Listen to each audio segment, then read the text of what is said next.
Why does Prim's algorithm always produce minimum spanning tree? In the last few lectures, we learned about Prim's algorithm. What did we learn? We learned that Prim's algorithm is used to produce minimum spanning tree of a weighted, connected and undirected graph.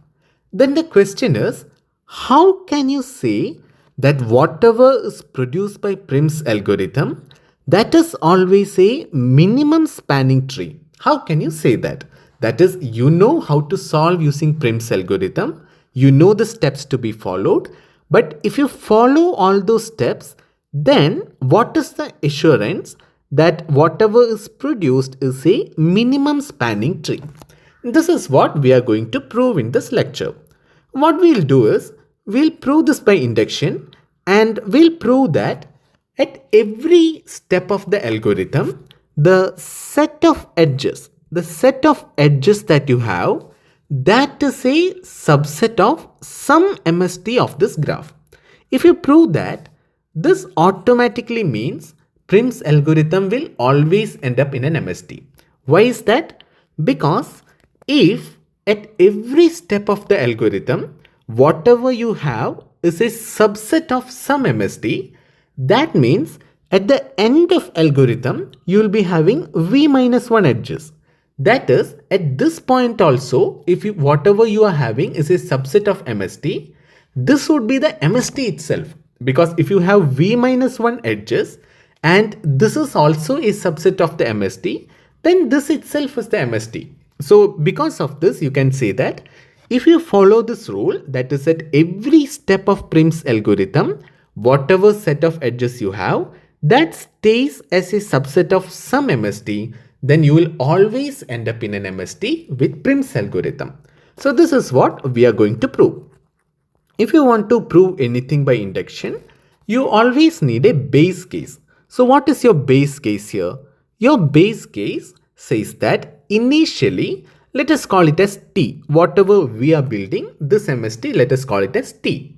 So T, initially it will be having only one vertex. Why? Because in Prim's algorithm, you always start at a vertex. You will pick an arbitrary vertex and you will start from there. So whatever you are having, that one vertex and no edges, this is trivially a subset of some MST. Why is that? Because you take any MST will have all the vertices of the graph. It will have only some edges, but it will have all the vertices for sure. Because of that, if you have just one vertex and no edges, this is trivially a subset of any of the MSTs of this graph. So because of that, your base case always holds. That is, when you are starting with the algorithm, whatever you have, that is trivially an MST. That is trivially a subset of some MST. What is the next thing that you want to say? Let us say, suppose at some iteration k, you are doing the Prim's algorithm and at some iteration k, the set of vertices, let us say S is the set of vertices you have and you will have a set of edges also.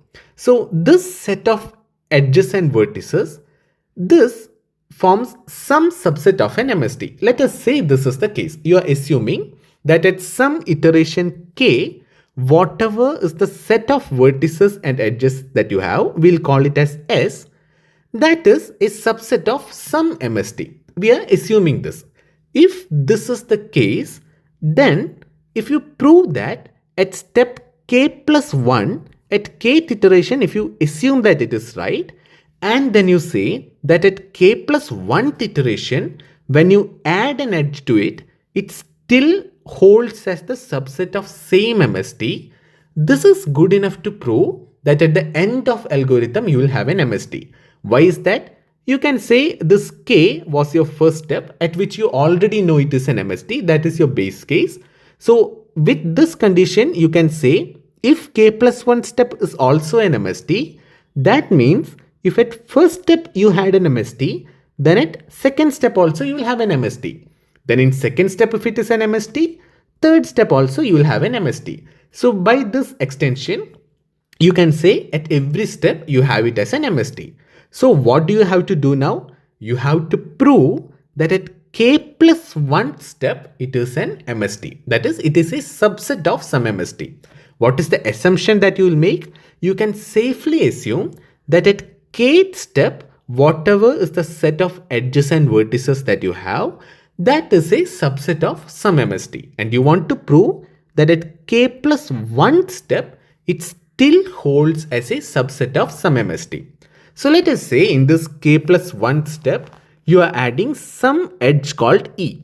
And let this edge be connecting vertices U and V.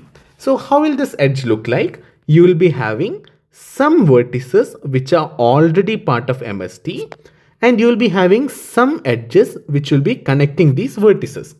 This is one side. On the other side, you will have some vertices which are not yet part of MST, but you want to add to the MST using Prim's algorithm. And what will this edge UV be about? This edge E, which is from U to V. In this, U will be a vertex which is in the set of vertices which are already part of MST. And what about V? V will be a vertex which is among the set of vertices which are not yet part of MST. Why is this so?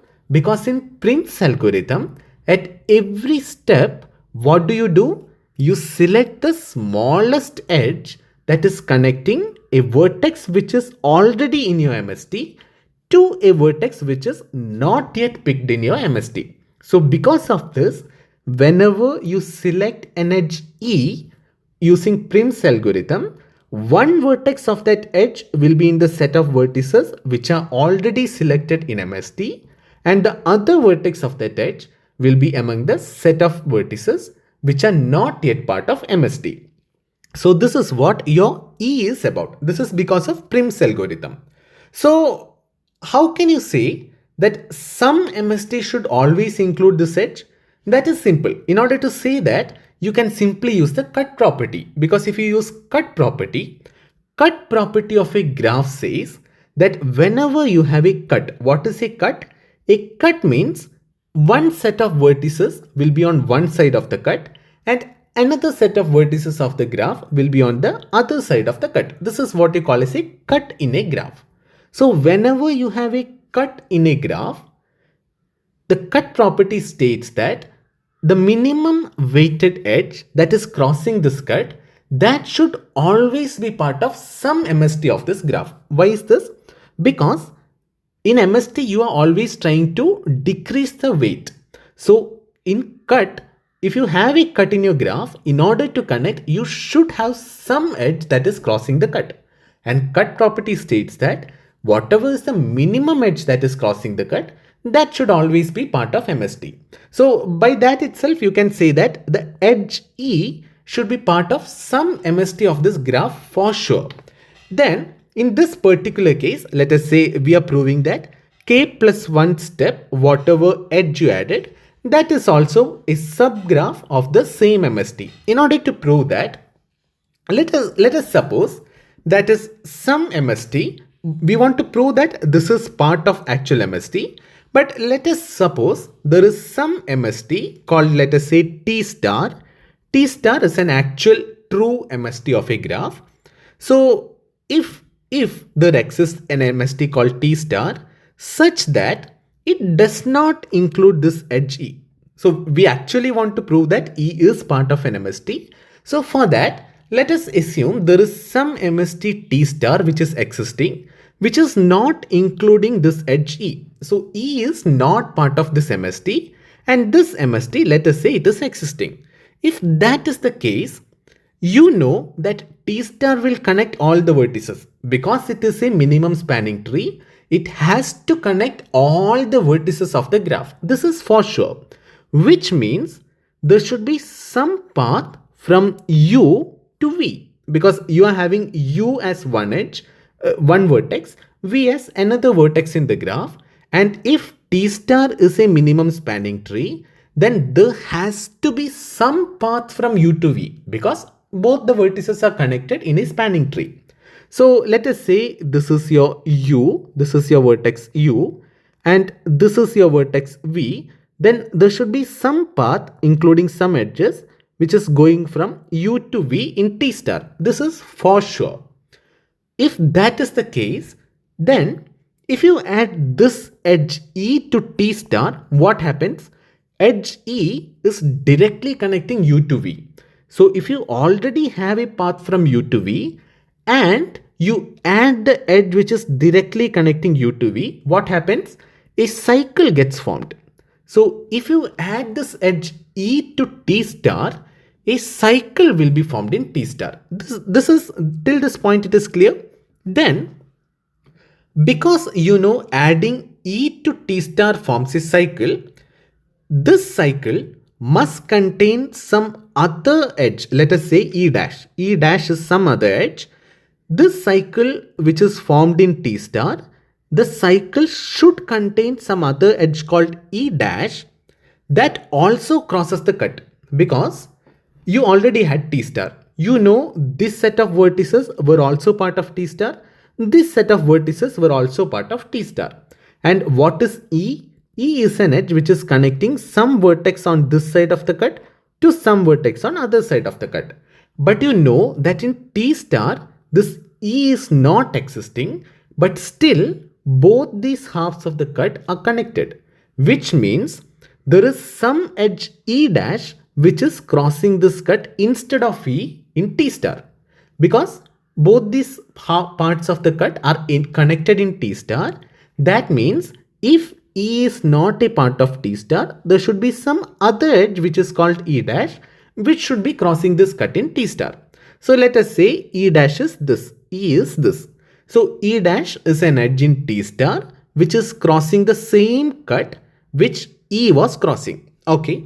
If this is the case, then because you are applying Prim's algorithm, you can very clearly state that the weight of edge E has to be lesser than or equal to weight of edge E dash. Why is this correct? Because in Prim's algorithm, you are always choosing the minimum weighted edge that is crossing the cut.